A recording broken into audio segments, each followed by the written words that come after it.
dia, sejam todos muito bem-vindos à Jornada Digital da ANAP. Hoje nós vamos tratar de um tema que tem sido pauta, com certeza, de muitos de vocês nas instituições, que são os desafios das lideranças na saúde, a crise global dos trabalhadores da saúde e o papel de nós como lideranças. Todos sabemos que o sistema de saúde só pode funcionar com profissionais da saúde, melhorar a cobertura dos serviços de saúde e concretizar o direito ao acesso ao mais elevado padrão de saúde possível, dependendo da disponibilidade, acessibilidade, aceitabilidade e qualidade dos profissionais que estão atuando e também dos profissionais que estão em formação. A Organização Mundial de Saúde estima um déficit previsto de 10 milhões de profissionais de saúde até 2030, principalmente em países de baixo e médio-baixo rendimento.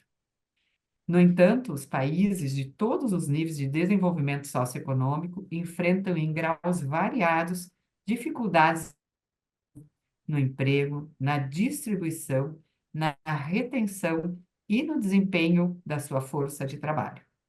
Para discutir esse tema, nós temos hoje aí as feras, mulheres aí muito importantes dentro do cenário da saúde que vão aí contribuir com essa discussão. Então, nós temos como grande quantidade, grande palestrante, né, nossa, que vai nos trazer aí a apresentação, a Luísa Matos, da Bain Company, né? Ela é partner da Bain Company, então muito obrigada, Luísa, por aceitar esse desafio de estar conosco para compartilhar do teu conhecimento. Temos conosco a doutora Lígia Matias, que é coordenadora da anestesia da Promatre Paulista e diretora da Faculdade Santa Joana, então está nos dois lados aí, né? Tanto no cuidado como na formação de pessoas. E a minha grande amiga, enfermeira, Lúcia Abraão, superintendente assistencial do HCOR. Então, com vocês aí, a Luísa Matos. Luísa, por favor, pode conduzir.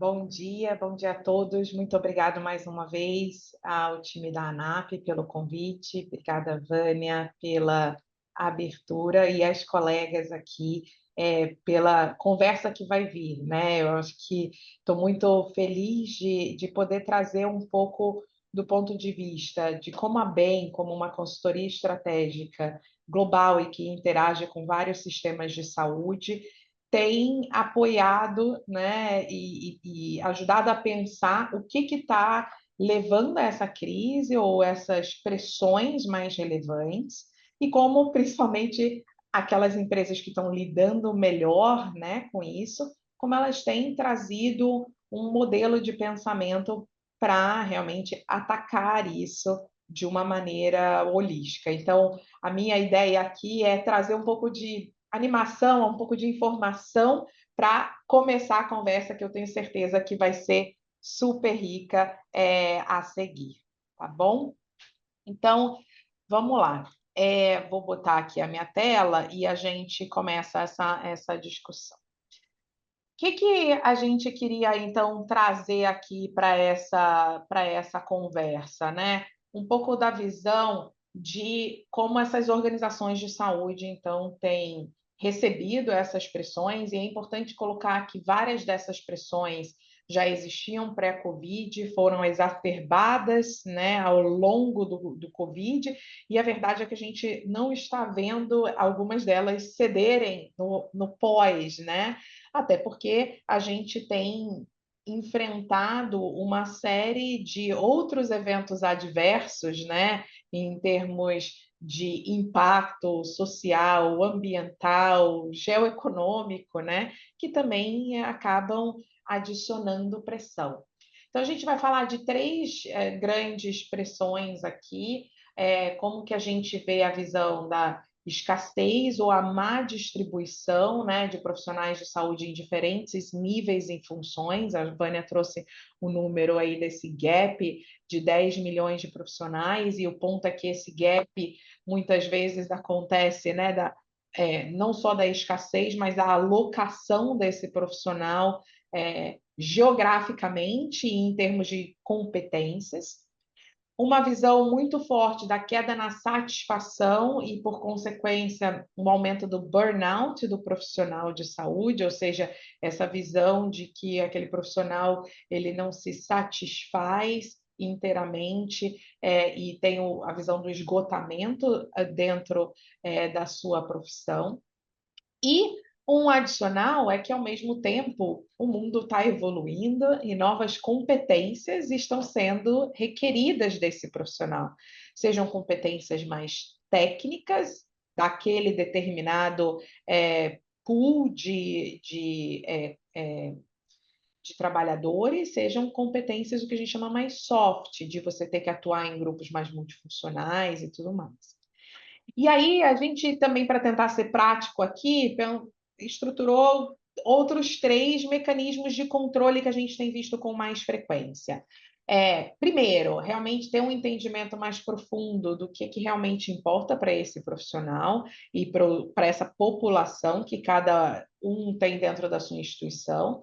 Uma revisão mais consistente dos seus modelos de treinamento e de modelos de capacitação, e também como se beneficiar do uso de novas tecnologias para ganhar produtividade e também, ao mesmo tempo, aumentar a qualidade do cuidado. Então, eu trouxe algumas informações e números por detrás disso para animar aqui a conversa, tá?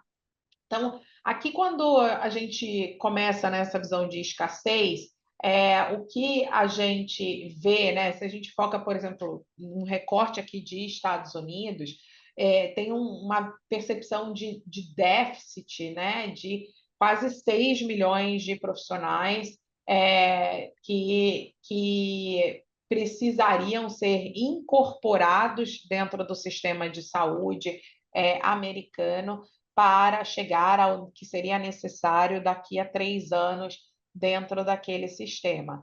E é interessante que uma rotatividade muito grande, né, que está acontecendo quando a gente olha para o mercado americano, mas também em outros, de profissionais saindo da força de trabalho aqui, e que, por enquanto, se a gente usa os flows normais de formação, treinamento, você não consegue recuperar. Então, dos 6,5 que está previsto de sair da força de trabalho, eles só preveem que o caminho normal complementa, né, quase que 1/3, um pouco menos de 1/3.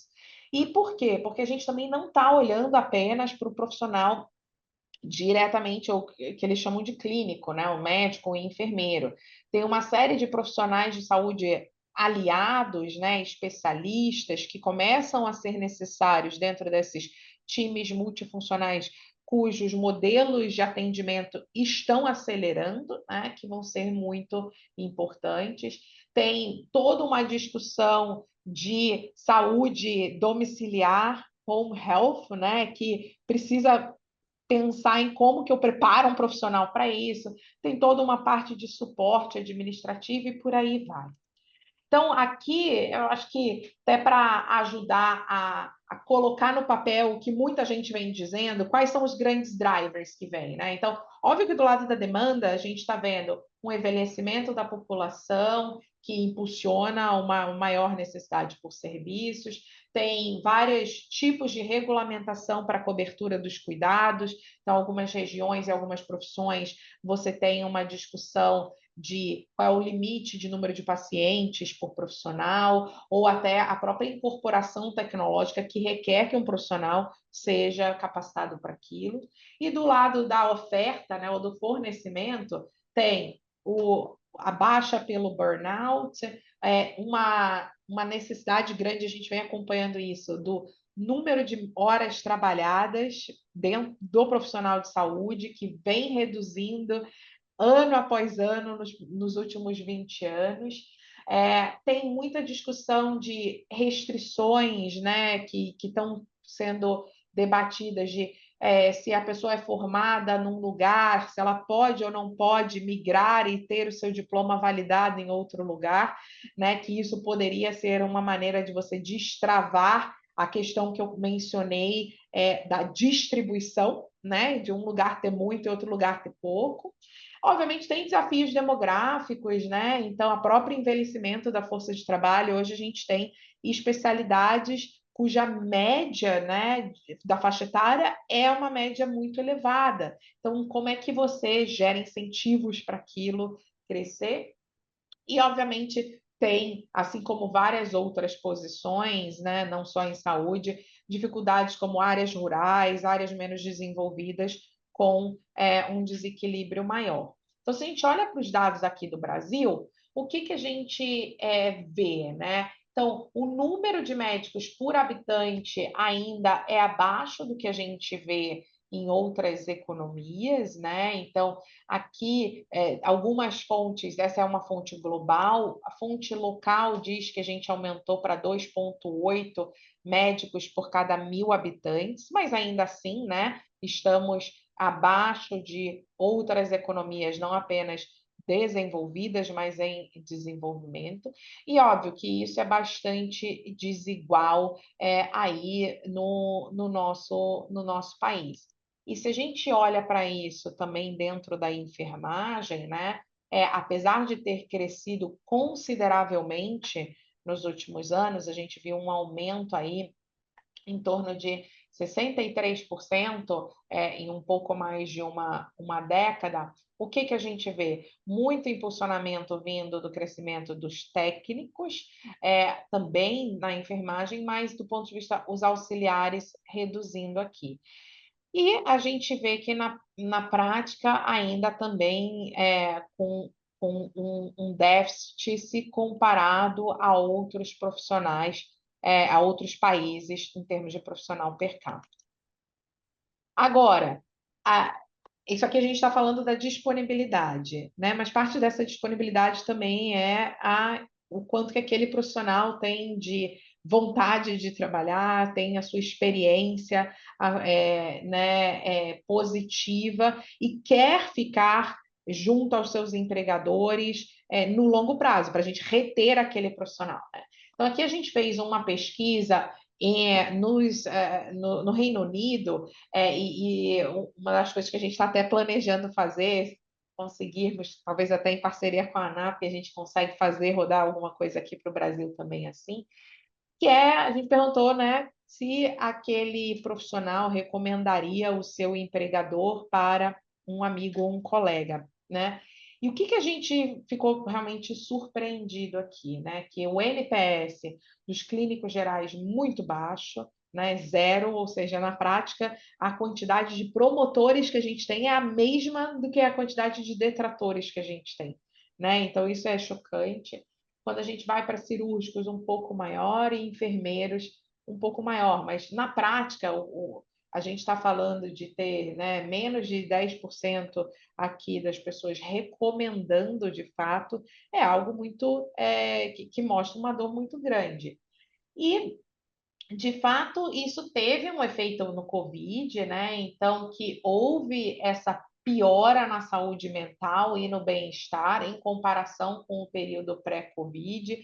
Esses clínicos gerais que ali apareceram com 0%, né, foram realmente muito afetados. Aqui a gente está falando de 18% deles diz que o seu estado de saúde mental piorou ou é ruim, né? Então, eu acho que isso aqui acende e reforça aquele alerta de que precisamos lidar com isso, porque a Covid também só acelerou um processo que no passado a gente já tinha um efetivo grande vamos dizer, em pressão. E quando a gente tenta esmiuçar um pouco do que está por detrás disso, né, esse esgotamento, né, essa visão de que, poxa, isso na prática significa que 65% se sente exausto no final do dia, ou quando está começando o seu dia, está pensando, puxa, vai ser um peso mais um dia de trabalho, ou que eu não tenho tempo e energia suficiente né, para minha família, meus amigos. E isso a gente realmente vê que tem sido um dos grandes drivers para queda na retenção dos profissionais. E isso se junta também a uma pressão de, bom, ao mesmo tempo eu tenho que incorporar novas competências dentro desse profissional, né? Eu preciso trazer, sejam essas competências mais soft, flexibilidade, capacidade de lidar com um ambiente ambíguo, né? Novas maneiras de trabalhar ao redor de equipes multifuncionais e, ao mesmo tempo, coisas mais hard, né? Que a gente fala que estão mais relacionadas a cada vez mais uma pressão para o uso de análise de dados, a capacidade de trabalhar baseado em evidência, uma visão de saúde populacional, novas tecnologias, né? Então, essa visão de que o pós-Covid, né? Uma das reflexões que a gente até fez em conjunto com a ANAP no white paper que a gente coautorou ali logo após o Covid, é que como é que eu tiro o melhor da crise no sentido de que a gente aprendeu a trabalhar em equipes menores, formas mais ágeis, mais conexões, mas ao mesmo tempo também eu evito os piores aspectos, né? De esse estresse, esse burnout, e fortaleço essa coordenação e essa responsabilidade.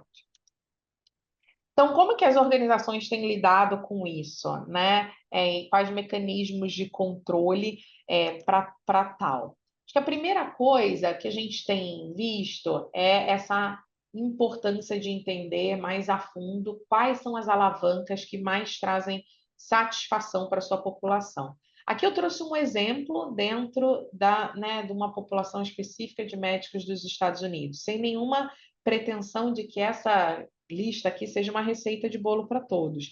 O importante é a provocação de: será que nós estamos entendendo cada instituição, o que a nossa população de profissionais necessita, aquelas que já estão dentro dos hospitais de vocês, ou aquelas com o qual, né, eu gostaria que estivesse dentro do meu corpo, do meu grupo de profissionais, mas estão em outros locais, né? Essa visão está clara? O que a gente tem visto, sim, de maneira consistente, que o tema de remuneração e benefícios aparece, é relevante, mas tem várias outras coisas que reforçam aquelas outras pressões de cada vez mais os plantões reduzidos serem importantes, uma vontade de se ver em posições de liderança ou um planejamento de carreira que dê oportunidade àqueles talentos a também terem uma posição de gestão, uma posição de gerenciamento, né? Tem toda uma discussão de como a gente aumenta a nossa massa de profissionais formados através de escolas, onde houve um investimento grande de empréstimo, como que a instituição pode aliviar esse peso. E, obviamente, sempre a discussão de culturas e valores e a própria localização é importante. Então, de novo, aqui é a provocação, né, para cada um que está aqui de: estamos pensando nisso, sabemos qual é a nossa própria curva, né, e o que a gente precisa atender ou não. O que a gente vê de uma maneira aí mais resumida, mais relevante, é realmente muito importante pensar na remuneração de uma maneira que seja justa e competitiva e que ela não é apenas uma visão financeira, ela pode assumir várias formas, que a discussão de flexibilidade e sustentabilidade veio para ficar, então isso a gente não vai fugir, né? Então, essa maneira de lidar com isso, e o que a gente tem visto é que aquelas organizações que têm sido líderes nesses temas e têm conseguido ter resultados melhores estão realmente tirando proveito da flexibilidade, usando isso de uma maneira diferente. Cada vez mais as organizações estão buscando reforçar as suas características de valores, né, os seus posicionamentos e a sua qualidade de atendimento ao cliente como algo que deveria gerar uma visão até vocacional, uma visão de valorização para o próprio profissional. Então, aquilo que a gente fala para fora, né, virar um valor para dentro, para reter o profissional. Investir de forma diferenciada nos benefícios, mas pensar que se cada vez mais a gente tem profissionais diversos, o benefício que você oferece para o grupo, o corpo clínico médico é diferente do corpo de enfermagem, que é diferente do corpo de profissionais de suporte assistencial beira-leito, que é diferente de técnicos e por aí vai. Então, ter uma política que seja linear é algo que a gente tem cada vez mais visto os líderes quebrarem, tá? E trazerem modelos diferentes. E realmente a discussão de planos de carreira. Isso é muito importante para todos aqueles que conseguiram, né, reverter essa onda.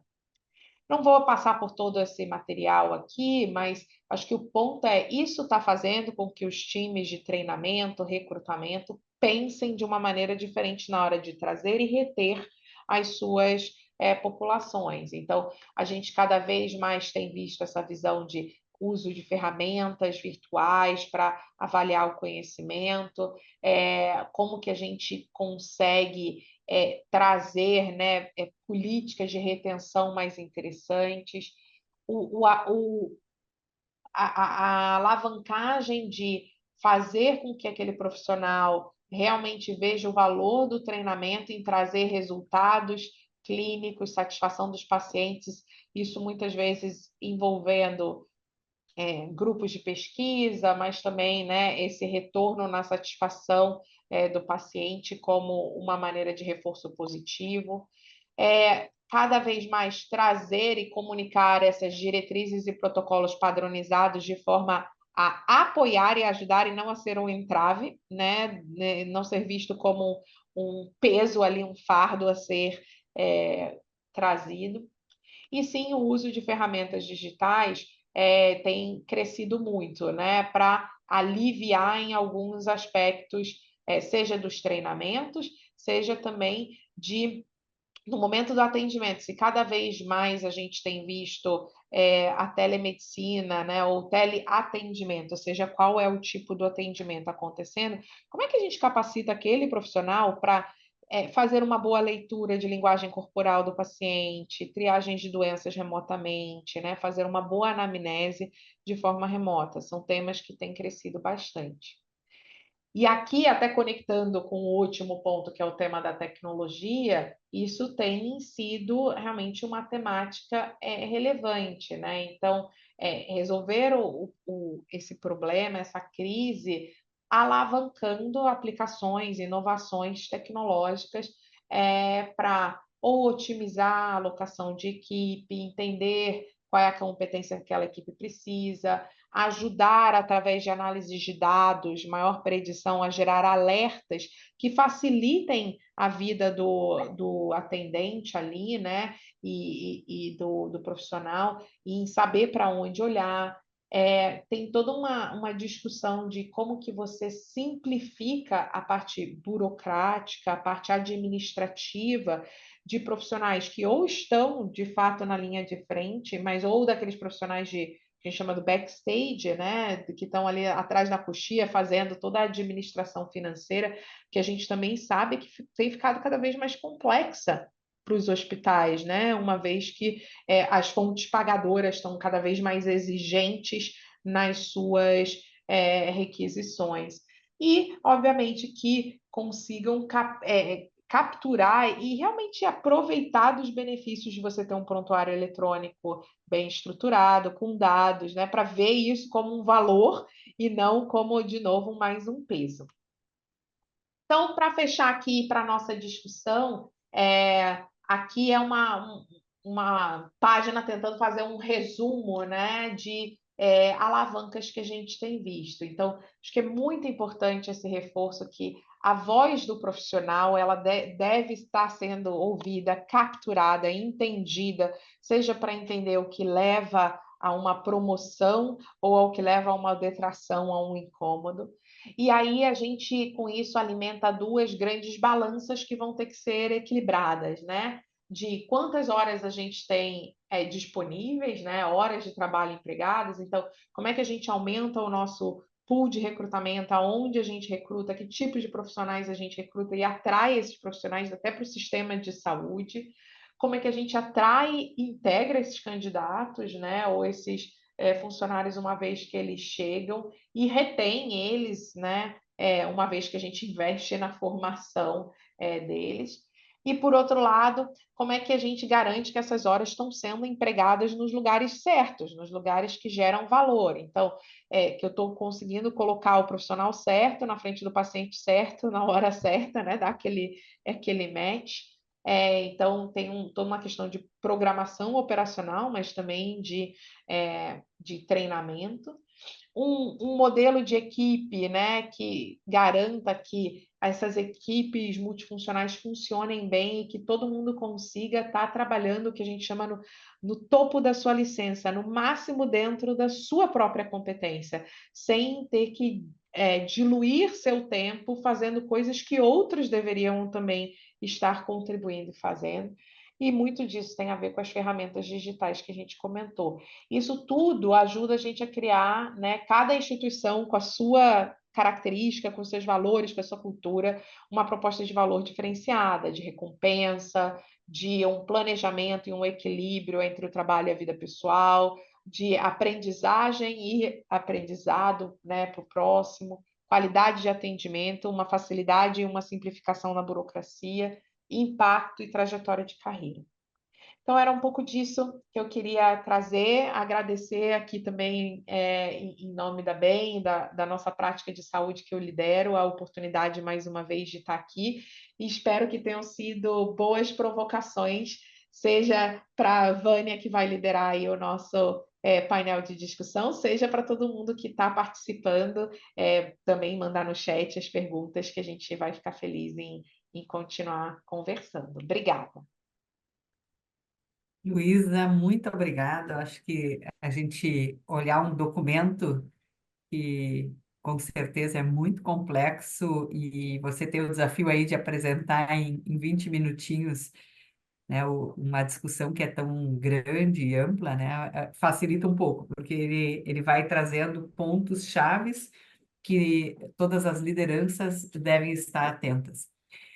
Fiquei pensando, hoje é o Dia Mundial do What Matters to You, né? Do que importa para você. E você trouxe muito claro aqui, né, da gente pensar, e aqui no Hospital Moinhos de Vento, até por conta de toda a calamidade que a gente está vivenciando aqui no Sul, a gente está direcionando as perguntas, né, e a atividade do que importa para você, para os pacientes, para os familiares, mas muito para os colaboradores, né, que estão precisando também serem acolhidos nesse o que importa para você hoje. Mas eu queria assim trazer a primeira reflexão, né, que a gente tem tantas oportunidades de fazer diferente, né, de a gente repensar porque o mundo mudou, né, e que a gente precisa, como liderança, estar preparado para este novo mundo com um posicionamento diferente da instituição, das lideranças, porque o que mais a gente enxerga no dia a dia é o colaborador se desligar do seu líder, não da sua instituição. Então, os desafios são para nós, como lideranças, em como a gente pensa, né?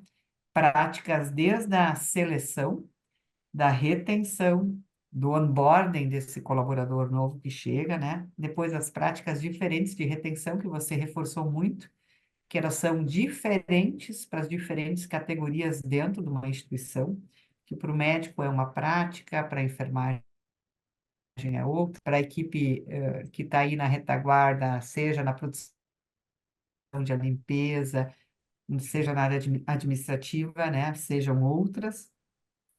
As práticas de cuidar de quem cuida, né? Mas eu não gosto, parece que ele é só para quem está na linha de frente, mas as práticas de descompressão que nós precisamos todos como seres humanos e como profissionais da saúde, que realmente são muito demandados. E as práticas, sim, de como eu faço a capacitação das lideranças, as práticas de como é que eu faço o desenvolvimento. Então, arcabouço muito grande quando a gente fala em pessoas. E eu queria convidar aí a doutora Lígia para falar um pouco, né, na ótica médica, do que ela enxerga que sejam práticas que fazem sentido para a gente ter um corpo clínico alinhado, né, toda esse olhar de uma instituição, mas que também se sinta muito reconhecido, né? Eu não falei aí, acho que em práticas de reconhecimento. Antes disso, eu só quero, doutora Lígia, dar um aviso, lembrar a todos que é importante que estejam inscritos, né, pessoalmente na jornada digital, porque os certificados vão ser emitidos ao final do mês de junho, e quem vai receber são os nossos participantes aí que assistem às 4 jornadas do mês, né? Nós temos aí 4 jornadas esse mês, então estão todas com temas muito bons.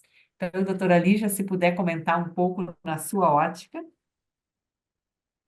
Bom dia. Eu queria iniciar agradecendo a ANAP, né, pelo convite, pela oportunidade de partilhar com esse time aqui todo feminino esse tema de suma importância. E eu queria fazer primeiro, se você me permite, uma reflexão sobre o passado, bem rapidinha. Mas é que acho que é sempre importante, a gente nunca vai se esquecer da pandemia, mas se lembrar do que de fato ficou da pandemia, né? Foi um tempo, não foi um momento, foi um tempo que a gente não sabia se ia estar vivo, se a família, se os amigos, se os pacientes, né, iam continuar vivos ou iam morrer, e muitos morreram, né? Então foi um momento, um tempo de muita dor para todos nós que estamos vivos, né? Hoje, 2024.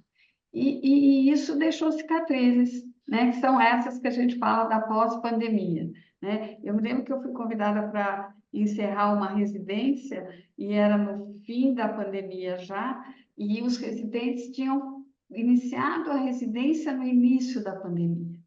E eu me lembro de eu dizendo para eles: vocês são pessoas estritamente diferentes de todos os residentes que já passaram, porque vocês tiveram uma vivência de vida e morte, né? E de muito medo, né?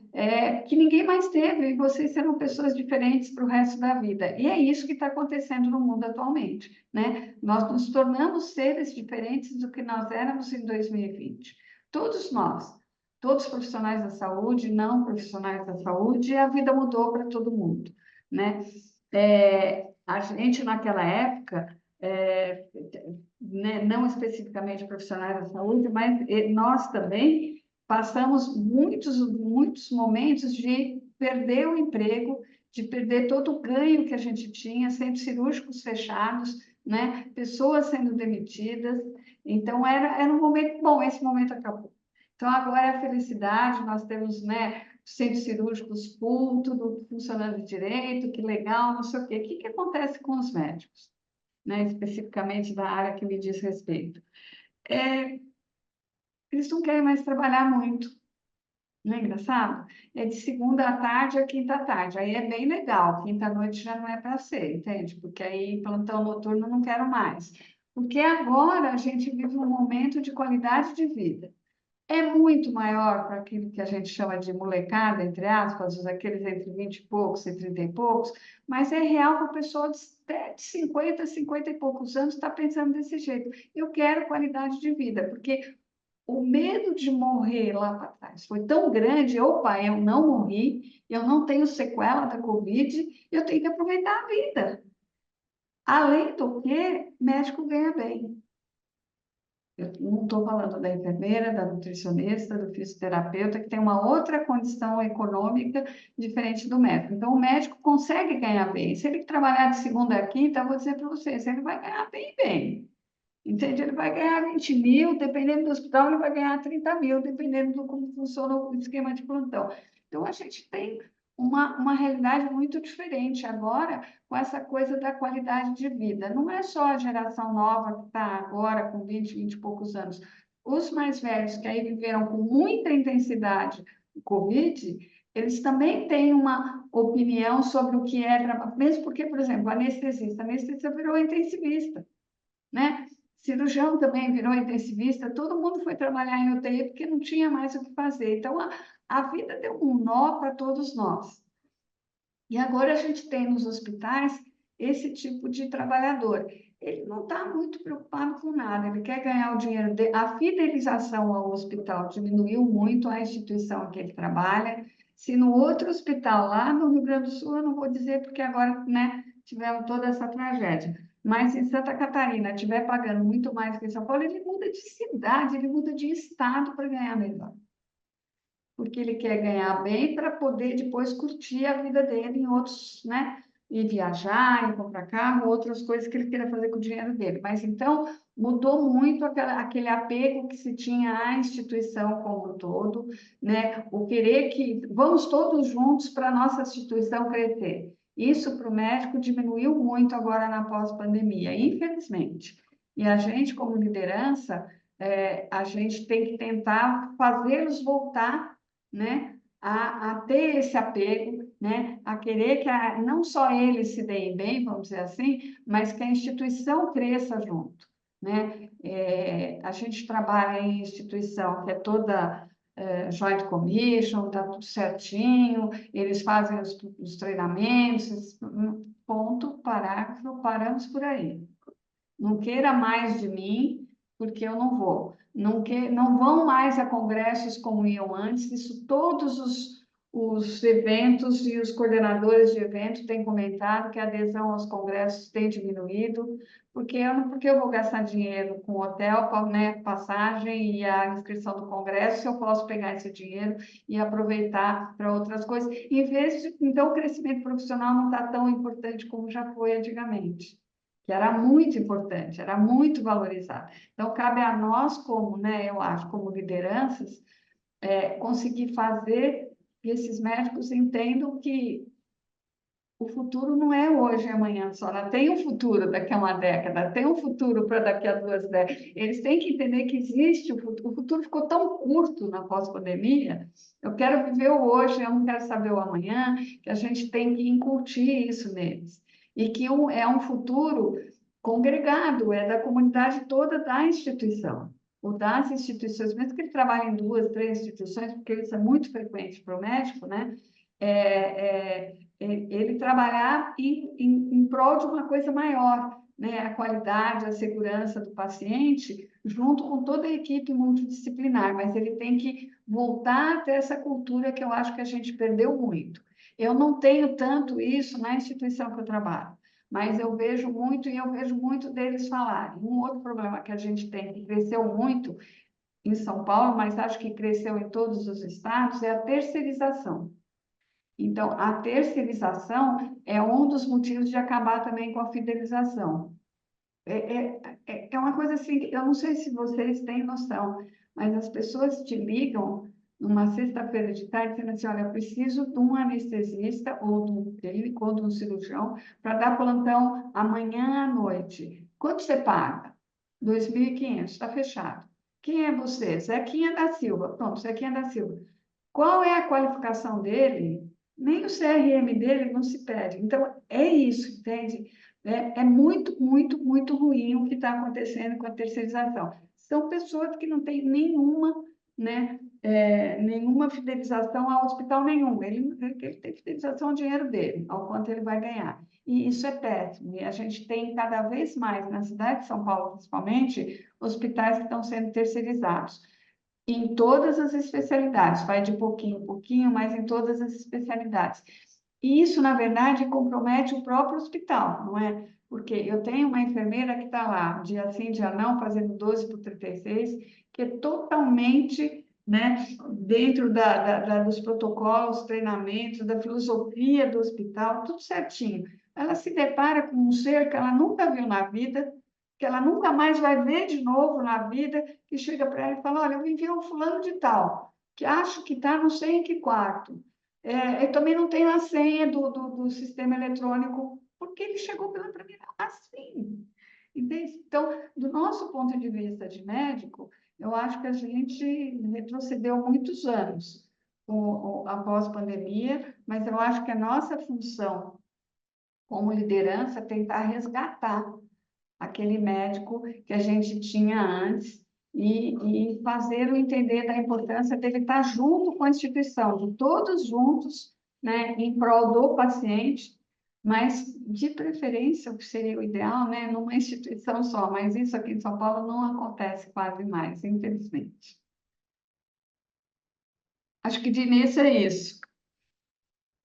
Muito obrigada, doutora Lígia. Acho que temos realmente muitos desafios, porque realmente a forma de relacionamento do profissional com a instituição, ele é o início, acho que de tudo que a gente aí teve na fala da Luísa, né? Como é que a gente conecta o profissional, aquele ser humano, à instituição, aos valores, ao propósito, e como ele passa a ter também a recompensa, né? Que seja além da recompensa financeira. Como é que ele é visto por essa instituição? Como é que é um programa que ele realmente tenha ganhos adicionais ao ganho financeiro? Só para trazer uma outra questão para vocês também, a Vânia Bahia deveria estar com a gente hoje. Ela pede desculpas, ela teve uma questão pessoal que não permitiu que ela tivesse aí com a gente. Mas temos aí nossa grande colega enfermeira e responsável aí por toda a área assistencial do HCOR. E vou pedir para a Ana trazer um pouco também sob a ótica dos profissionais, tanto da enfermagem, mas também da equipe multi, né? Que você faz a Uhum. liderança no hospital do HCOR e que possa trazer essa visão de como fazer trazer o profissional certo, engajá-lo nas práticas, retê-lo e que ele também se sinta olhado, né, e reconhecido pela sua entrega. Sim, obrigada, Vânia. Parabéns, Luísa, pela aula. Estava muito boa, doutora Lígia.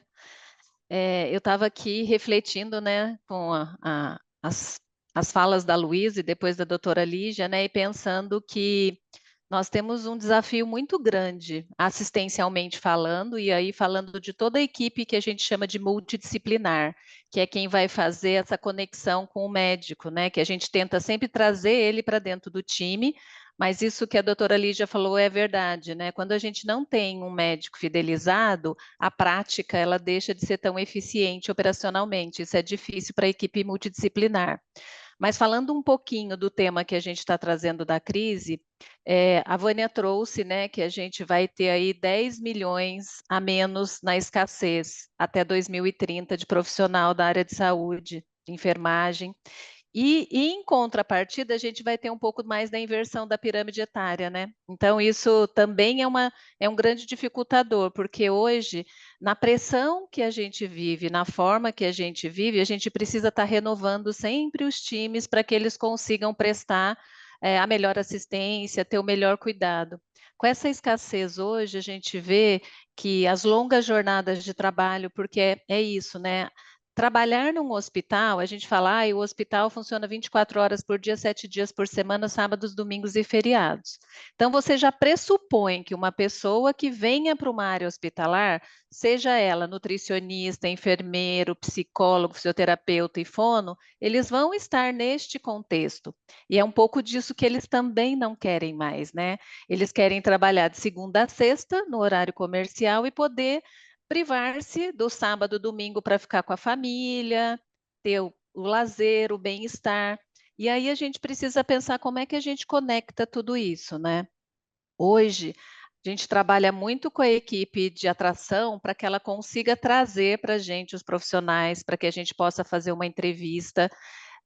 Na pandemia, né, a gente não pode deixar de esquecer, a gente fez tudo muito virtual, mas nada melhor do que estar próximo, estar frente a frente, para que a gente consiga conhecer um pouquinho mais desse profissional, não através das câmeras, porque isso tem uma diferença muito grande. E aí, se você traz ele para cá, você já consegue ter uma noção se ele vai te atender da forma como o hospital espera, como a sua cultura hospitalar pretende ou não. Nós estamos nos deparando com uma dificuldade de competência, de hard e soft skill em todas as áreas. Então, quando a gente pega a área da nutrição, a área da fisioterapia, a área da enfermagem, a gente vê que as pessoas elas estão trabalhando a parte de competência técnica, mas estão esquecendo um pouquinho da parte de soft skill. Hoje, a parte comportamental é muito importante, né? Antigamente a gente falava, não, se essa pessoa ela é perfeita tecnicamente a gente dá conta dela. Hoje não. Hoje ela tem que ter um soft skill, um comportamental muito bem preparado para lidar com as adversidades do mundo da saúde, né? E aí a gente traz que o paciente ele está muito mais intolerante, no sentido de que ele quer tudo no imediatismo, ele quer tudo próximo, eles estão mais agressivos, né? O COFEN já tinha feito uma pesquisa mostrando a quantidade de conflitos de pacientes disruptivos junto à equipe assistencial, e aí não é só a enfermagem, né? E essas pessoas não estão preparadas para isso, elas não estão preparadas para serem desrespeitadas, desmerecidas ou agredidas possivelmente. Em contrapartida, a gente está tendo que fazer uma conciliação nisso. Como que a gente, né, nós hospitais, nos posicionamos com um paciente que está no momento vulnerável e frágil, precisando de atendimento? Então, tudo isso vem junto com essa crise global que a gente está vivendo e que pode ter, né, se tornar a escassez. Nessa questão da busca pela melhoria do bem-estar, o que a gente tem visto muito nos hospitais? Aí eu vou falar dos nossos hospitais que, como a doutora Lígia falou, a gente está em São Paulo, a gente está no centro, a gente é um hospital acreditado, como vários outros.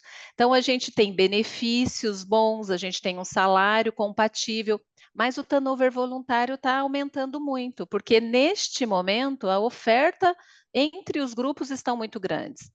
Se ele tiver algo diferente, eles estão migrando muito para as áreas das indústrias, né? Todos eles, porque a indústria ela tem mais benefícios, mas ela tem um horário mais alinhado com a expectativa de vida dele. Então, isso tem feito com que a gente perca também profissionais para o mercado. Em contrapartida, nós estamos vendo também que nós somos as lideranças que vamos ter que preparar o terreno para esses próximos anos. E quando eu digo preparar o terreno, é como a Vânia falou, né? Tem muitos funcionários hoje, vários, isso já acontecia, que pedem demissão da empresa pelo líder, né? Isso acontecia, só que isso está acontecendo cada vez mais. Por quê? Porque depois da pandemia, como a doutora Lígia falou, todo mundo perdeu ou teve medo de perder. Então, eles não estão vivendo o futuro mais, eles estão vivendo o presente. Eles querem saber se o hoje e o amanhã vai estar compensado para que eles sigam. Então, eu não vou tolerar uma fala desrespeitosa, uma fala inadequada do meu líder. E por isso eu me desligo. Então, os líderes, cada vez mais nas posições, vão ter que se preparar para que a gente consiga ter uma escuta ativa, ter uma liderança inspiradora, saber como manejar o colaborador. Dentro da CLT, diferente das cooperativas, a gente tem muitas leis que nos restringem a flexibilizar muito a carga horária, a assistência, mas como é que eu compenso isso, né? Com ambientes mais adequados, com escuta. Hoje a gente fala muito na multidisciplinaridade de liderança transformadora, que é não hierarquizar tanto, né? Todo mundo tem poder de voz, todo mundo tem poder de opinião, mas a gente precisa lembrar que nós temos os protocolos, né? E eles têm que nos apoiar e têm que nos dar um alinhamento, porque o paciente vai precisar do atendimento mais regrado. Só que junto com esse protocolo, eu preciso garantir a minha eficiência operacional, porque hoje a gente está vivendo no mundo hospitalar um mundo VUCA, né? A gente está com as operadoras de saúde com uma pressão intensa, e isso reflete na ponta. Isso vai refletir para o enfermeiro, para o nutricionista, porque todo mundo vai ter que revisitar a sua assistência, né? A forma como você pratica para manter essa instituição sempre sustentável. Para isso, o que a gente faz, né? A gente cria um modelo assistencial onde nós vamos otimizar o recurso, tentar fatiar esse cuidado de forma integrada, com o paciente, com família, com familiar, mas também trazendo o colaborador para o centro disso tudo, né? Tendo a visão se ele está bem para fazer aquele tipo de atendimento, se ele tem competência para aquela unidade, se eu posso manejar ele internamente numa área onde ele vai ter rendimento. Isso é uma coisa que cada vez mais os líderes e instituições vão ter que fazer, porque senão o que vai acontecer? a gente contrata e demite. Aí a gente tem todo o trabalho, como a Vânia falou, contrata, tem o onboard, capacita, treina. Então, só pensando nesse primeiro momento. Hoje em dia, antigamente nos hospitais a gente via que as pessoas ficavam 30, 20, 15 anos. Hoje em dia, se você pegar o número de médio das pessoas é 7 anos, mais ou menos, porque diferente dos médicos, que eles faziam uma rotatividade maior de empresa pela oportunidade de trabalho, a assistência multidisciplinar ela ficava mais tempo, só que hoje a gente vê que ela está se manejando diferente. E mais ainda se a gente não preparar, se a gente não se preparar para entender o que essa população, o que eles querem nesse momento. Como a gente vai trabalhar para a gente reduzir turnover, absenteísmo e afastamento? Pensando que a saúde mental hoje ela está muito presente nas nossas instituições, né? Hoje, por conta dos movimentos disruptivos, por conta da pressão do trabalho, por conta de viver, né, muito próximo à morte, cada vez mais a gente vai ter que trabalhar com muita empatia e cuidado com esses profissionais para que eles consigam estar engajados na atividade, né? Antes da pandemia, a gente via que nós tínhamos muitos afastamentos por problema musculoesquelético, né? Era o LER, era movimentos repetitivos. Com a tecnologia, a gente foi diminuindo, a gente foi trabalhando, a gente foi melhorando essa pressão física que ele tinha, mas a pressão psicológica, ela está muito alta nesse momento. Então, a gente precisa pensar como é que eu consigo trabalhar isso para que eu dê para o meu colaborador, independente da especialidade dele dentro do sistema, uma condição de trabalho adequada, né? Pensando em todas as adversidades que a gente está falando, porque enquanto lá na ponta eles estão preocupados com cuidar, com prestar a melhor qualidade de assistência, aqui a gente está pensando como é que eu garanto a sustentabilidade financeira do negócio. Então, é meio que tentar trabalhar até que hierarquia a gente vai ter isso mais próximo da gente para garantir na ponta a condição dele trabalhar, né? Dele ter essa eficiência operacional que ele precisa. Porque hoje o que eu preciso? Eu preciso cuidar do meu NPS, que é importantíssimo, né? Que é o quanto eu recomendo a empresa para outros, o hospital para outros pacientes, mas eu também preciso olhar para dentro, né? Então, com as pesquisas de clima, o que eu consigo ver? Eu consigo ver o quanto o meu colaborador está motivado, o quanto ele está engajado com a instituição, o quanto a liderança dele está atendendo a demanda, porque por mais que você tenha um contato muito próximo com a liderança, jamais a gente vai conseguir ver todo o contexto hospitalar, ele é muito grande. E ele é muito variável dentro dessas atividades, dentro das demandas que a gente fornece hoje. Então, pensando que a gente precisa estar sempre muito próximo desses colaboradores, tentar pensar no futuro. A gente tem realmente a nossa população hoje, mas a gente tem uma outra população altamente tecnológica chegando, né? Quanto a gente está se preparando para isso? Porque a gente também sabe que a tecnologia custa muito caro. Então, como é que a gente fatia ela, né? A gente vai atender primeiro a camada médica, que é para facilitar, para otimizar o recurso, e depois a gente vai descendo para as outras camadas. Mas a gente precisa se adiantar a isso, porque a tecnologia está aí, as nossas dificuldades de manter esses profissionais engajados está aí. Hoje a gente trabalha muito aqui no hospital a cultura, né? Que é o quanto eu estou em alinhamento com os profissionais que eu tenho aqui dentro, né? O quanto eles estão satisfeitos, o quanto o seu gestor está próximo deles, o quanto ele consegue ter acesso aos superintendentes, o quanto eu circulo e vejo o dia a dia. Isso tudo é muito importante para que a gente consiga minimizar, né, essa escassez que a gente sabe que vai ter e nós já estamos nos preocupando com isso. Como é que nós vamos trabalhar isso no dia a dia? Porque não é só a escassez, né, que nos aflige, é o hard e o soft skill que você faz um processo seletivo com 80 pessoas e você consegue tirar 7, 8, 9, porque você não quer errar, você quer ser o mais assertivo possível. E diferente da equipe médica, que sempre teve oportunidade de se atualizar muito, sempre, a equipe assistencial, ela é mais regrada nisso, como a própria doutora Lígia trouxe, né? Porque ele precisa, para ter um salário factível que vai atender todas as necessidades dele, ele tem 2, 3 vínculos às vezes, né?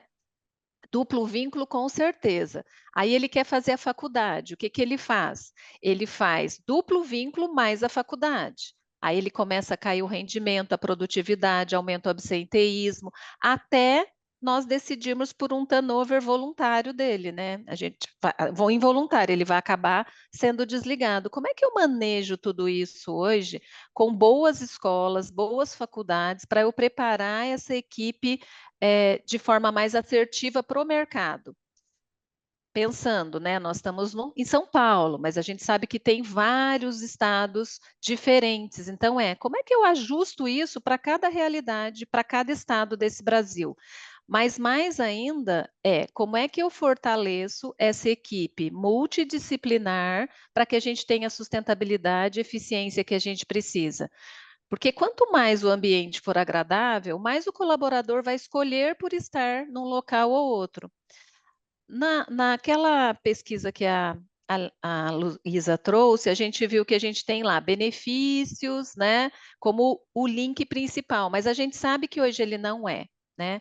Se ele se sentir acolhido, se ele tiver uma escuta, se ele for tratado dentro da sua instituição, a gente sabe que às vezes ele não vai buscar pelo melhor salário, porque o melhor salário, o melhor benefício hoje é uma ilusão, né? Ele busca hoje o quê? Ele busca um trabalho adequado, próximo da casa dele, de preferência, que ele consiga se manejar e estar dentro do espaço que ele acha, né? Que ele acha adequado. Então, eu penso que a gente vai ter que trabalhar muito nesse próximo momento, né?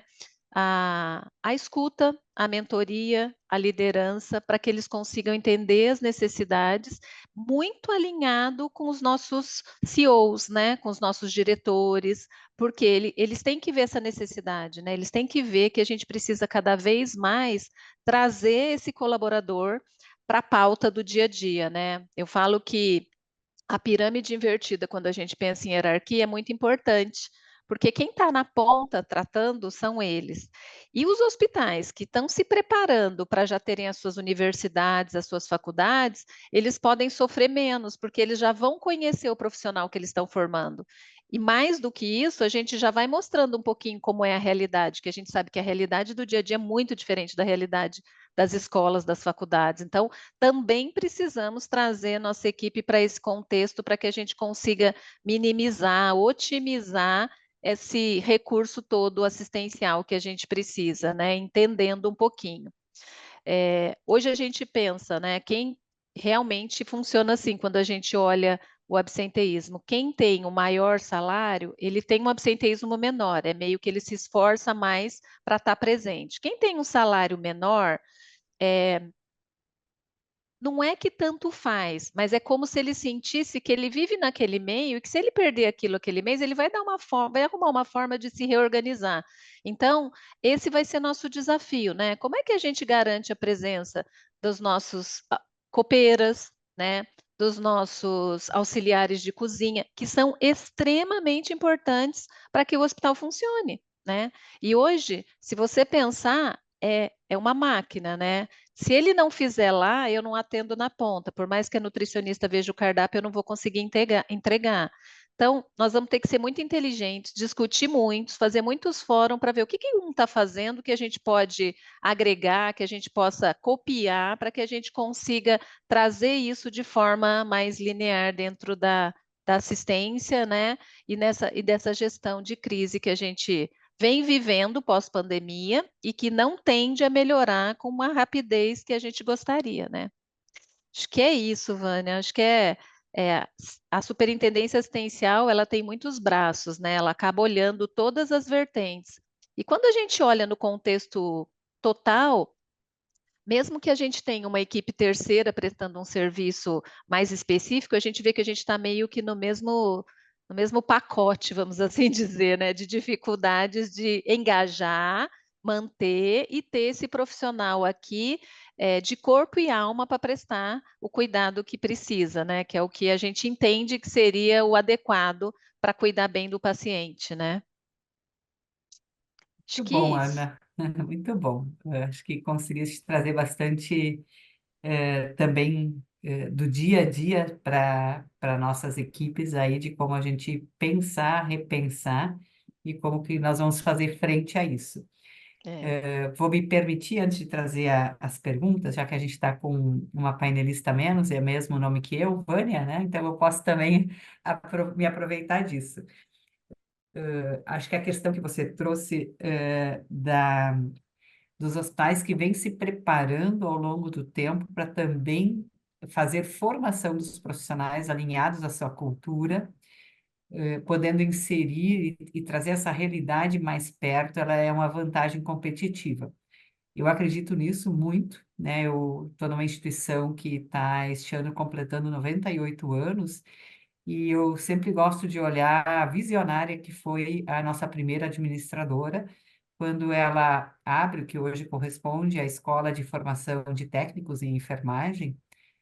Já lá, ela entende que para que ela possa prestar uma assistência de qualidade com valores alinhados ao que a instituição se propunha lá atrás já, ela precisa fazer a formação desses profissionais, que eles não existem no mercado. Então, uma estratégia, acho que muitos hospitais têm tomado, é de criar suas universidades, faculdades, né, para que possam formar. Aqui no Hospital Moinhos de Vento, nós começamos desde 2003 com o Instituto de Ensino e Pesquisa para fazer a formação aí a nível de pós-graduação. Seguimos com nossa escola técnica. Hoje nós temos praticamente 500 técnicos em formação, e na pós-graduação também temos mais de 500 alunos e já colamos grau das 2 primeiras turmas de graduação em enfermagem. E é muito bacana da gente ver que a gente consegue aproveitar aí, né? Nós temos uma proposta de aproveitar mais, mas estamos conseguindo, e até por conta da pandemia também aí que a gente teve as 2 turmas aí com formação na pandemia, nós estamos conseguindo da enfermagem aproveitar em torno de 60%, 70% e dos técnicos também, né? Que até eu entendo que tem que ser mais, né? Que a gente precisa mais. E na própria formação médica também, aí os programas de residência médica, de fellows, também fazem uma sucessão médica, né? A gente vai formando o médico naquela cultura que a gente busca, né? De qualidade do cuidado, já alinhado às boas práticas aí que os processos de acreditação, seja nacional, seja internacional, já vem também trazendo, né? E este médico, ele consegue enxergar o diferencial de estar numa instituição que também traz segurança para a sua prática médica, né? Que é diferente, como a doutora Lígia trouxe, aquele profissional que ele vem fazer o procedimento, ele não olha o paciente como um todo, ele não conhece as normas, rotinas e protocolos da instituição, ele vem fazer uma prática totalmente técnica, não conectada, né? Não posso dizer alinhada, porque ele vai fazer o procedimento técnico corretamente, mas ele não tem a questão aí do modelo.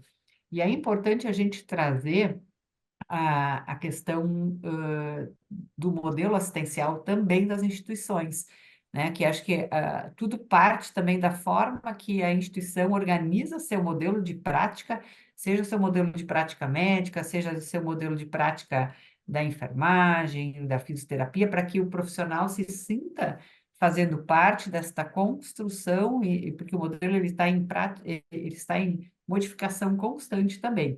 Então, ter claro este modelo para a gente poder se inserir, porque muitas vezes, né, teve comentários, eu já vou entrar para as perguntas e para os comentários do chat, mas veio a questão do público e do privado, né? No Brasil é muito clara a diferença que nós temos entre instituições públicas e privadas. Aqui no estado do Rio Grande do Sul, aqui em Porto Alegre, a instituição pública me rouba os melhores profissionais, porque eu os preparo e eles passam os melhores concursos e a remuneração é superior. Isso não quer dizer que seja assim em todos os estados, em todos os locais, mas hoje eu tenho que formar e a minha força de trabalho do técnico e do enfermeiro, ela é mais jovem na minha instituição do que nessas instituições que acabam roubando o meu profissional. mas aí eu também sempre digo, eu tenho uma função social. Se a cidade está bem assistida de profissionais médicos, enfermeiros, técnicos, nutricionistas qualificados, está ótimo, né? Porque eu também faço a minha contribuição para a comunidade local e, enfim, também posso garantir aí um nível ótimo de profissionais. Mas eu vou começar com algumas considerações que foram trazidas pela nossa audiência, que tá bem aquecida aqui, né? Então, o Erasmo traz uma questão, né, que a pandemia mostrou uma questão em relação às nossas lideranças, né? Na questão da capacidade das lideranças em tomarem decisões de urgência e efetiva. E ele pediu que a gente comentasse um pouco sobre esse posicionamento das lideranças, de como a gente preparar os líderes justamente para as questões aí de tomada de decisão. Doutora Lígia, Ana, quem gostaria de comentar se tem algum programa na sua instituição de formação de líderes? Acho que a Luísa gente, também, por favor. Acabei. de repente, começar pela Luísa até. Isso, por favor, Luísa. Não, bom, acho que estou interessada em ouvir aqui dentro das instituições de saúde de vocês também. Eu acho que o ponto que a gente tem visto é que, de fato, o profissional de saúde, ele está cada vez mais requerendo essa visão um pouco mais holística do seu líder, né? O líder não apenas técnico, mas esse líder formativo, esse líder que muda um pouco o conceito de o que é ser um líder hierárquico para um líder servidor, né? Um líder que de fato está ali removendo impedimentos para que o seu time trabalhe no seu potencial máximo. Né? Eu acho que esse é um ponto importante.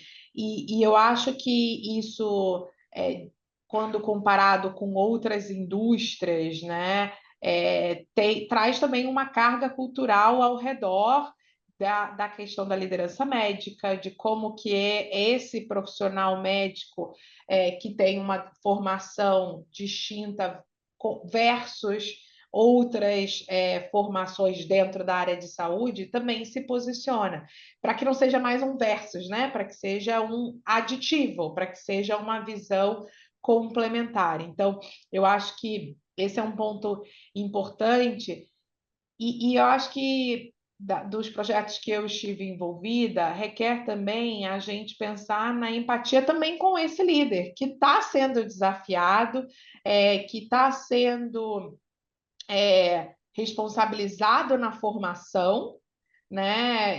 Obviamente, também na entrega dos resultados técnicos que aquilo traz, mas que o jeito que ele aprendeu a liderar, né? No on the job, como a gente fala, não foi esse. Né? Que aonde era muito mais uma questão de comando e controle, né? Então, acho que essa visão de uma mudança de comando e controle dentro da indústria da saúde, quando comparada com outras indústrias, tá acontecendo em todos os setores, né, gente? Não é só na indústria da saúde que isso está acontecendo. Está acontecendo em todos os lugares, mas na indústria da saúde eu acho que tem um peso, né, cultural e de responsabilização também importante, né? Então, como é que a gente prepara esse líder para isso, né?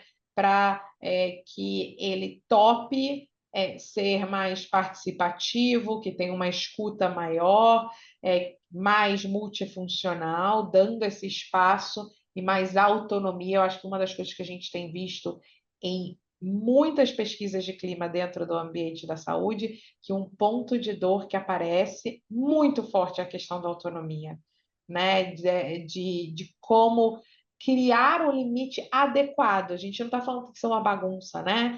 Que tem que ser, cada um faz o que quer, mas você cria um escopo dentro do qual aquele profissional tem autonomia para sua tomada de decisão. Acho que esse foi um dos grandes aprendizados que a gente teve no Covid, porque esses combinados tiveram que ser feitos e você combinava de manhã, olha, hoje pode fazer, né? A gente tem esse protocolo de atuação e a pessoa executava daquele jeito, tinha uma discussão no final do dia, o que funcionou bem, o que não funcionou bem, o que a gente muda no dia seguinte. Mas você tinha um framework de ali dentro, o que está combinado, você toma a decisão, você ali na ponta. porque não tinha tempo para a gente recombinar tudo ao longo do dia. Acho que esse é um dos grandes aprendizados que a gente precisa pensar como incorporar no pós, né, dessa situação, como uma visão positiva. Você vai passar para a próxima pergunta, Vânia, ou a gente pode falar? Não, por favor, Lígia, por favor. Então, é que eu acho assim, ó, eu sou de uma geração mais velha que vocês. E para a minha geração, a gente não teve formação nenhuma, ponto parágrafo. Um belo de um dia, por motivos X, Y, Z, você se tornava chefe de alguma coisa, ou seja, líder, né? E alguns líderes foram fantásticos e outros líderes não deram certo. Tem uma frase antiga que diz assim: quer conhecer uma pessoa, dá-lhe o poder. Quer dizer, na hora que, né? Porque eu estou aqui sentada reclamando do chefe, falando mal de tudo, está tudo errado. Amanhã eu viro e falo assim, alguém vira e fala assim: agora você é o chefe.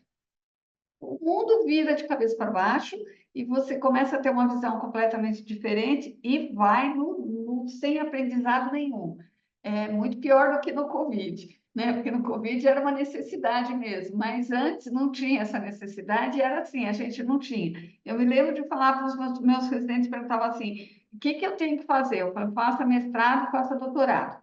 Bem, né? Depois, não, faça um curso de gestão, faça um curso de administração. Falei, como foi, né? Foi mudando. Mas não necessariamente todo mundo que se preparou dessa forma acabou se tornando responsável por algum setor ou por alguma área do hospital ou de clínica e pôde, né, verificar se esse aprendizado todo resultou em alguma coisa. A gente vê muito responsável por áreas do hospital, o chefe disso, o chefe, a gente fala chefe entre aspas, né?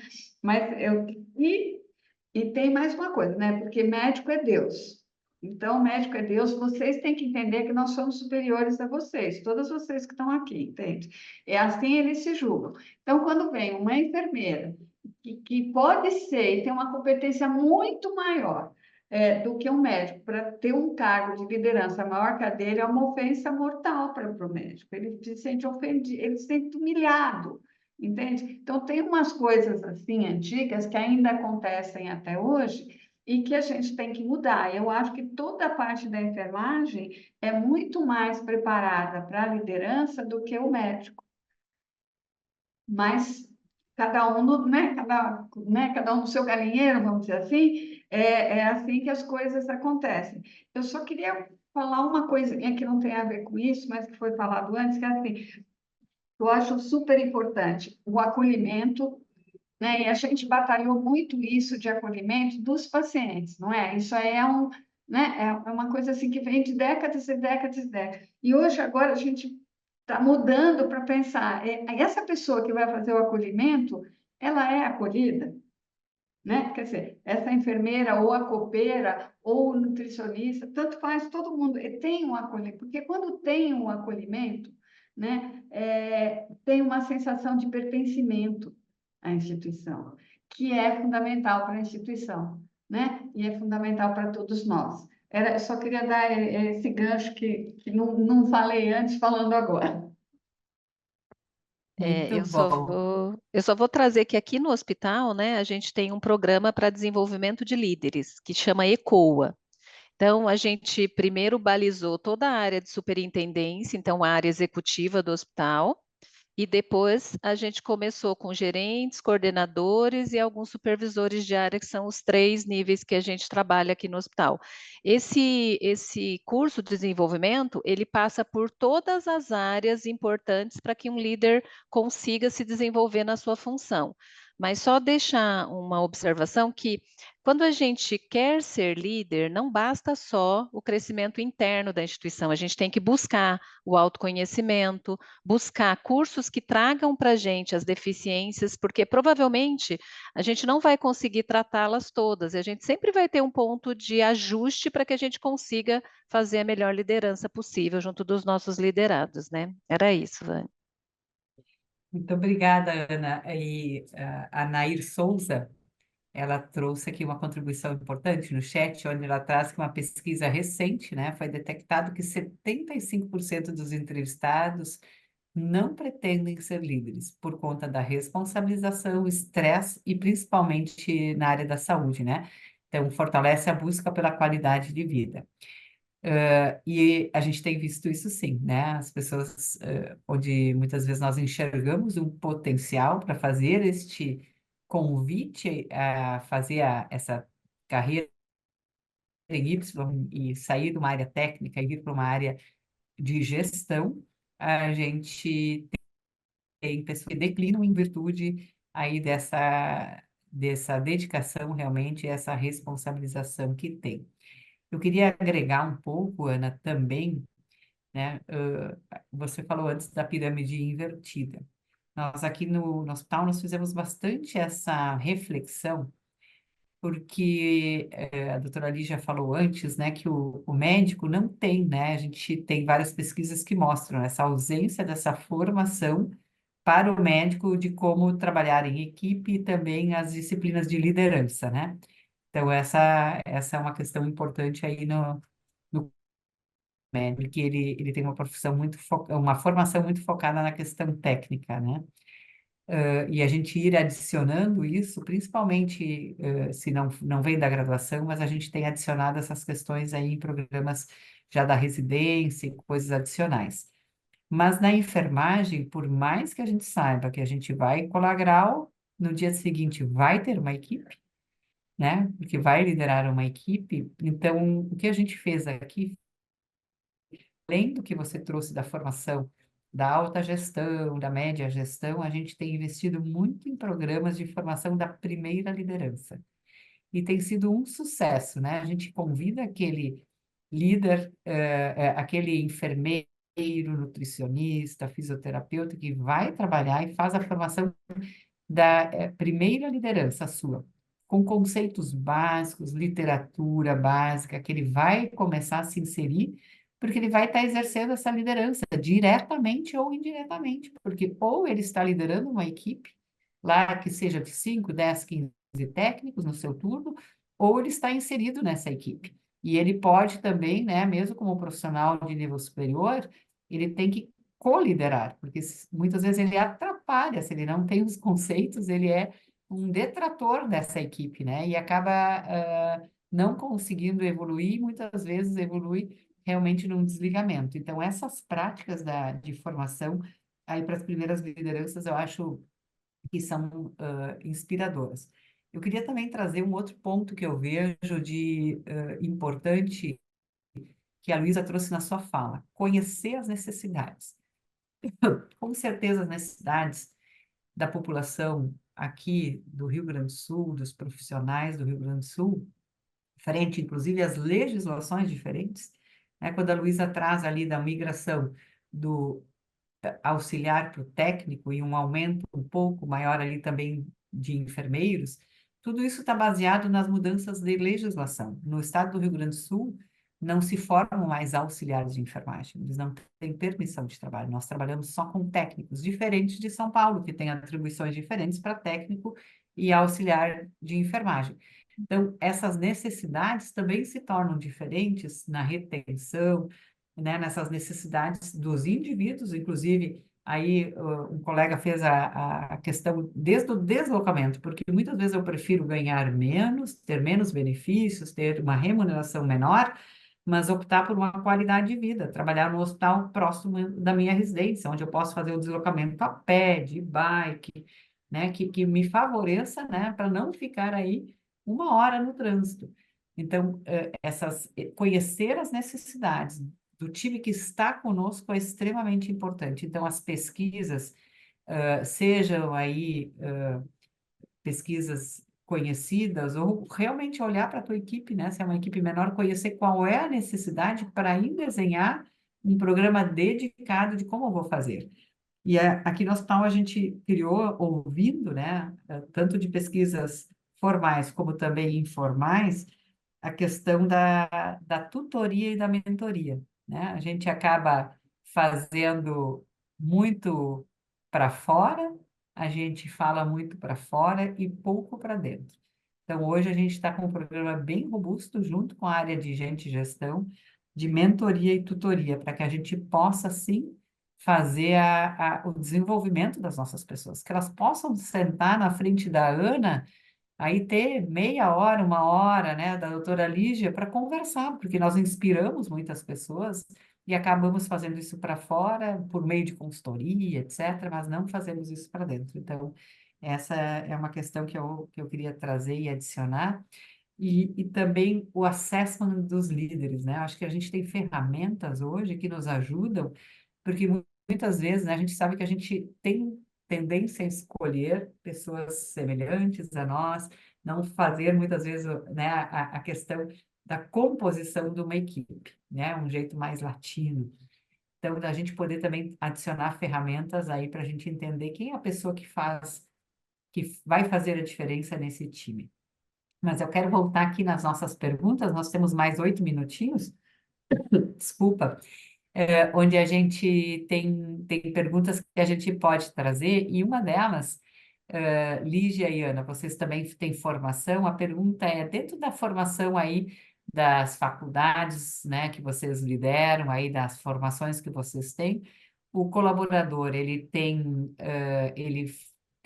a bolsa de estudos 100% ou ele tem uma coparticipação aí na formação?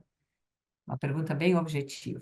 É bem objetivo. Deixa eu só, para variar, fazer um adendo. A gente criou um programa de tutoria na residência de anestesia 1000 anos atrás.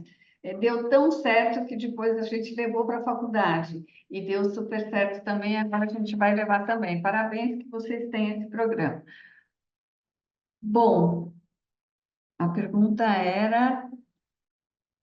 Em relação à bolsa, A bolsa, para a a bolsa. formação, Isso, tudo bem. se é o profissional tem bolsa 100% integral ou se ele precisa fazer uma participação.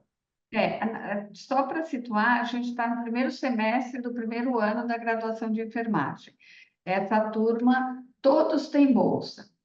Então, e foi um problema que a gente teve por conta de que a gente já tinha o curso técnico, e no curso técnico eles tinham bolsa. Não todos, mas tinham muitos com bolsa. Então, isso todo mundo na instituição sabia, e aí quando a gente abriu as vagas da graduação, aconteceu isso. Ninguém tem 100%. Mas tem uma variação de acordo com o nível socioeconômico, de quanto eles sustentam a família, de vários itens, mas ninguém tem 100%, não. Nós também não Perfeito. temos Ana? bolsas de 100%. Elas são todas com coparticipação, mas vai depender muito da análise da equipe, né, até chegar no volume ideal que o hospital nos auxilia. Perfeito. Eu queria trazer uma outra questão, agora que veio aqui no chat, a questão da diversidade. E um dos pontos que veio, se a Luísa puder trazer e contribuir, até pela sua vivência internacional, a questão do etarismo. A gente, hoje no Brasil, né, a gente tem uma força de trabalho muito jovem, e eu vejo isso realmente acontecer, né? Na questão aí do profissional com mais de 50 anos, entre essa faixa de 50 e 60, ele já ser preterido na seleção. A gente olha ao contrário, né? Um profissional aí com plena, né? Está nos seus melhores anos aí de produção, produtividade, pelo conhecimento que vem construindo ao longo de uma jornada, né, tanto na Europa como nos Estados Unidos, sim, a gente tem eles incluídos, mas muitas vezes com uma flexibilidade, que foi um ponto importante que você trouxe, Luísa, na sua análise, na flexibilização da jornada. Como é que tu enxerga isso no Brasil, frente à legislação que nós temos? Porque nós temos uma legislação extremamente complexa, no sentido quando a gente vai buscar a ação de jornada de trabalho. E o risco trabalhista é imenso para a instituição, né? Perfeito. Então, gostaria que Não, você trouxesse um pouco. esse tema de diversidade, até de uma maneira mais ampla, é um tema pelo qual eu sou muito apaixonada. Dentro da BEM, lidero o nosso grupo de mulheres, e a gente faz muita pesquisa de mercado para falar sobre esse tema. E, curiosamente, não específico sobre o etarismo, mas um ponto aqui, um watch out, uma luz vermelha. Na pesquisa que nós fizemos há um ano atrás, a indústria de saúde foi aquela que apareceu com a maior disparidade do ponto de vista de percepção de inclusão pelos seus colaboradores, versus outras indústrias. Então, eu acho que isso aqui é importante porque mostra entre diferentes campos, né? Não necessariamente só no etarismo, a gente tem uma base da pirâmide com muito mais diversidade, principalmente quando você pega, por exemplo, a questão da diversidade de gênero, né? Uma base, às vezes até com muito mais mulheres participando, e quando você vai para a liderança, a inclusão não acontece ali, né? Você vê poucos grupos, pouca participação e representatividade dessa liderança feminina ali. Mas eu acho que o ponto do etarismo per se, né, é interessante porque na saúde ele joga contra nos dois extremos, né? Tanto no jovem, que às vezes é percebido, poxa, será que pelo próprio paciente, será que ele tem o know-how, ele tem, né, o traquejo, ele tem a experiência, já viu o suficiente sobre aquilo, quanto para aquele que já está com uma idade mais avançada, né? Será que ele está ou ela está atualizado? Como é que será isso? Então, é um tema, né, que a gente precisa trabalhar do ponto de vista prático. Acho que uma das perguntas foi, poxa, a gente tem muitos profissionais em idade produtiva, né, que poderiam ser realmente utilizados nesse gap com 50 a mais e que às vezes estão sendo preteridos. E eu acho que aqui é uma questão de como a gente promove a atualização desses profissionais, né, como a gente promove uma inserção adequada em campos percebidos aqui como mais importantes hoje, como, obviamente, não apenas a parte de tecnologia médica, né, mas também o uso de outras tecnologias que hoje acabam sendo percebidas como importantes, inclusive para o paciente e para a própria instituição. Acho que o ponto da jornada de trabalho, sem sombra de dúvida, e aqui não sendo uma especialista do ponto de vista de regulamentação, eu acho que é algo que realmente precisa ser discutido. Como a gente viu ali nas pesquisas, é uma demanda, eu acho que não tem uma solução muito óbvia. Eu acho que tem algumas coisas que a gente tem visto em algumas organizações que têm uma composição de modelos de atuação diferentes, onde você tem as horas que você tem de atendimento, com as horas que você tem de ensino, com as horas que você tem de pesquisa, horas que você tem como treinador. Isso tudo, às vezes, dentro de uma composição da mesma carga, né? Podem trazer flexibilidades ainda dentro do modelo de atuação que a gente tem, né? Mas que podem ser maneiras de você, que às vezes não é bem o número de horas, é a intensidade que aquela hora tem, né? É o peso que aquela hora tem. E se você começa a compor aquilo com, poxa, tem horas de pesquisa, tem horas de ensino, aquilo também traz para aquele profissional um desafio diferente, né? E uma leveza e um desenvolvimento também. Então, acho que é um ponto aqui para se pensar. Perfeito, gente. Acho que a gente, como eu brinquei no início, né? A gente vai sempre falta tempo. Eu quero agradecer demais a Luísa, a Lígia, a Ana, por estarem com a gente, pela ANAP também de promover essas jornadas digitais que nos provocam a refletir, e agradecer ao nosso público. Nós tivemos aí mais de 400 pessoas nos assistindo, muitas dizendo aí que estão em equipe conseguindo participar e muitos comentários aqui no chat. Eu peço desculpas por não ter conseguido trazer mais discussões, mais perguntas, né? Mas o nosso tempo é curto, mas eu acho que a gente conseguiu trazer temas muito importantes para a nossa jornada como líderes, mas também como profissionais da área de saúde que precisam ser cuidados para poderem cuidar bem, né? Então, agradeço demais e com certeza vamos seguir aí à disposição aí pelos nossos LinkedIns e, enfim, para poder acompanhar e estar à disposição de mais questões. Então, muito obrigada e lembro de novo da questão da inscrição de vocês para poderem receber os certificados. Um grande abraço e obrigada, Luísa, Ana e Lígia. Obrigada, um bom resto de semana Obrigada. para todos. Tchau, Obrigada, tchau. Obrigada. obrigada, Vânia, tchau.